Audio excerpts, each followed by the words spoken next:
see. Do you want to do an opening statement or go straight to comments? I can. Yeah, be brief. But yeah, Okay, that'll be perfect.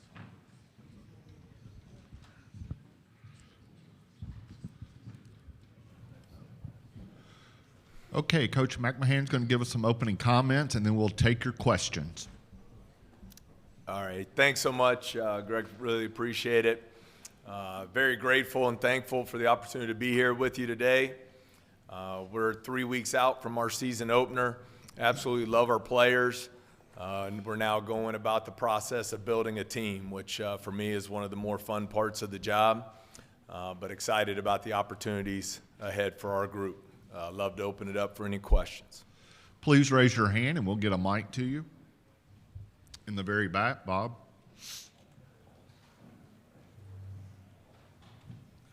Hey, Bob Holt, Arkansas Democrat Gazette. So I naturally have a question for you about Justice Hill. What made him such a good player for you at Murray State, and I guess how easy was it to welcome him to LSU, and what do you expect? How do you expect his game to transfer from Murray to now the SEC? Yeah, great questions. Love Justice. Comes from a great family, very high character young man. Had an awesome season for us last year. Was one of the tops in the country in assist to turnover ratio. Had some monster games, where he shot it extremely well from three. Had the game at Belmont where he was 8 of 10 from three, had 36 points. Played extremely well in our win at Memphis last season. Has really grown and developed as a leader, which I think is so important at the point guard position. Elite athlete, great speed, and you combine that with his work ethic. I think he's much improved from where he was a year ago with us at Murray State. And so obviously for me, I'm hoping he'll transition very well to LSU because we're counting on him to do so. All right, we'll go to Sheldon in the middle. Hey, Matt. Sheldon Mickles, advocate in Baton Rouge. I know he was coming along. You were taking him along slowly, but Adam Miller, I know you had a secret game over the weekend. How did he do in that game, and is he about where you thought he would be when you took over? Adam's been awesome. Only been with him 7 months now. Relentless competitor, very tough. I am with great admiration for his work ethic and commitment and discipline to get back from the devastating knee injury he suffered about this time a year ago. First inter-squad scrimmage this past weekend with officials. He's only been cleared for live play for about 9 weeks now, but I think his progress has been off the charts, and I think that's a great credit to Sean Eddy, our trainer and medical staff, and even more importantly, Adam's commitment to do the work to get back. But I'm really excited about him. Absolute joy to get to coach him. Incredibly smart, high basketball IQ, really analyzes every aspect of the game.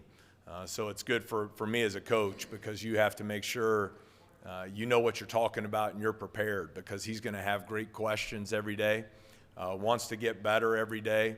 And I think the next step for him, similar to what I just said about Justice, is taking a step forward as a leader of our team. I think he has great respect and credibility in our locker room because he is such a high-level player and because of his work ethic.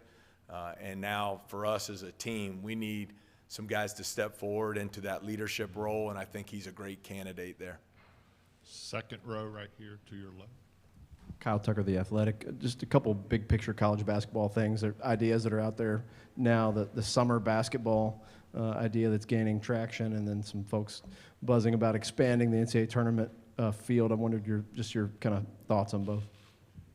Well, I'm of the belief that the tournament's great the way it is. I don't see any reason we'd want to expand it.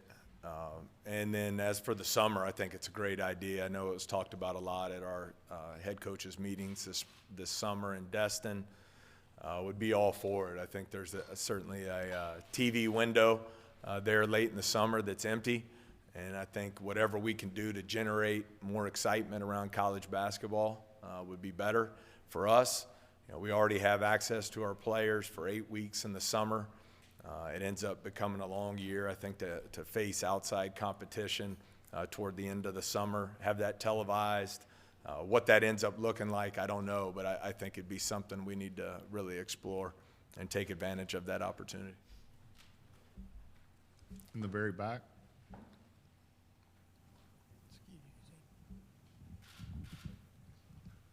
Hey, Matt, you're one of 6 new coaches in the league, and there's usually turnover every year, but that's a lot of turnover. What do you think that says about the SEC? And you're kind of one of the young up-and-coming guys coming in. Just kind of what do you think about this class of coaches? Well, there's some outstanding coaches coming into the league.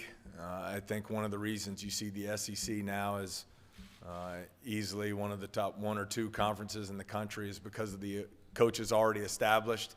Here in the league, you have multiple Hall of Fame coaches.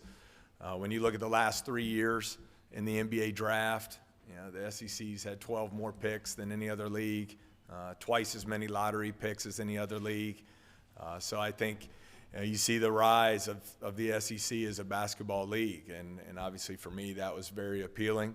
As a competitor, you want the opportunity to go and compete against the best every night, and you're certainly going to get that opportunity here in the SEC.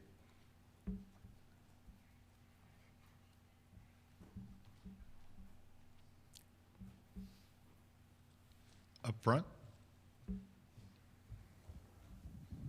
Good morning, Coach. AP Stedham, WHEP. Coach, what should people expect from your team this year, your style of play? Can you describe that for people who have never seen you coach? It's a great question, and still a lot of unknown there. We have essentially 13 new players. We're trying to take these talented players and build them into one cohesive unit. I think we have to work extremely hard and very intentionally to try and build that chemistry and that culture that'll lead to what we hope a standard of performance that'll lead to winning.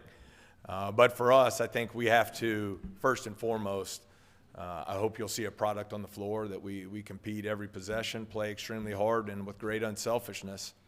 And when you look at some of the better teams I've been fortunate to be a part of, there's a balance there. Balance, offense and defense. I think last year we were 12th in the country in defense, 13th in offense. I think to play at the pace we want to play, we want to be an up-tempo team. First and foremost, you have to defend and rebound, or you don't get the opportunity to play in transition. So we'll be a work in progress, that's for sure. But I like the steps our team is taking. And ultimately, we want to put a product out on the floor that the LSU fans and students and alumni will be proud of and want to support because of how hard we play, how tough we are, how together we are, and ultimately, hopefully, lead to winning.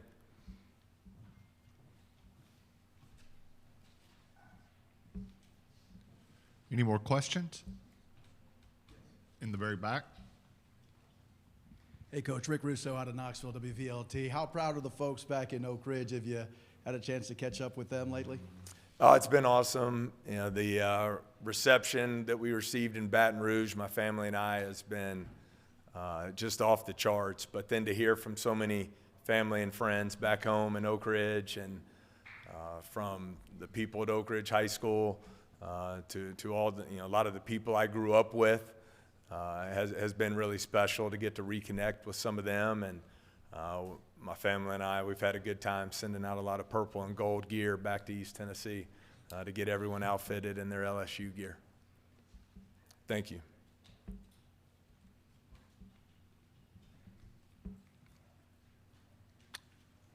Any more questions?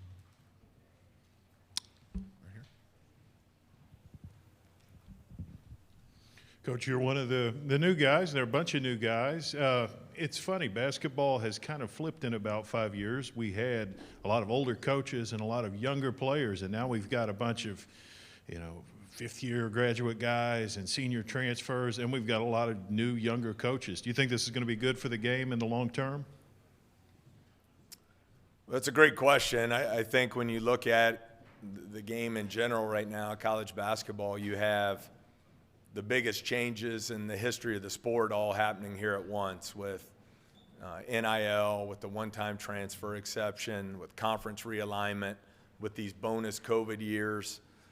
So I think we're kind of figuring this out as we go. But for us, You know, we want to continue to build this hybrid model of a team. I think at LSU you can recruit the best players in the country out of high school.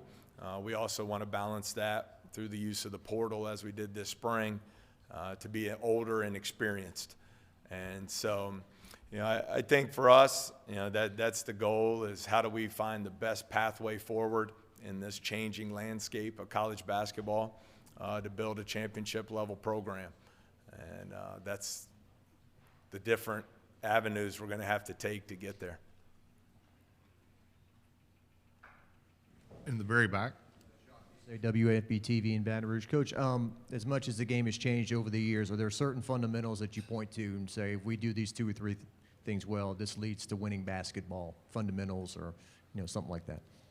Oh, I think so. I mean, the game and everything that goes into recruiting, sure, some of that is changing, but at the end of the day, the product on the floor is still the same. You know, the defense and rebounding, being an efficient offensive team that generates high-quality shots, limits their turnovers.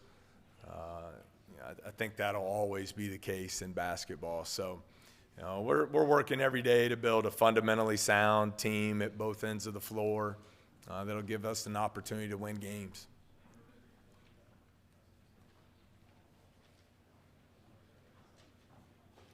Any more questions? Okay, Coach, thank you and good luck. All right, thanks so much. Go Tigers.